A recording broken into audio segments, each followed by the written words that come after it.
how to turn on or turn off Maps live notifications in the now bar lock screen on Samsung Galaxy S26, S26 Plus or Ultra. First, tap on the home button to return back to the home screen. Then swipe down at the top and tap on the settings icon. From the settings page, we then go down and tap on lock screen and IOD. From here, tap on now bar. Then we tap on the CO button. Now scroll down, then tap on Maps.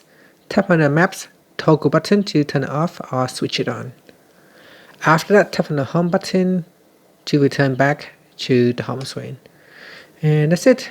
Maps should be available in this now bar here at the bottom when you receive the live notifications. And that's it. Thank you for watching this video.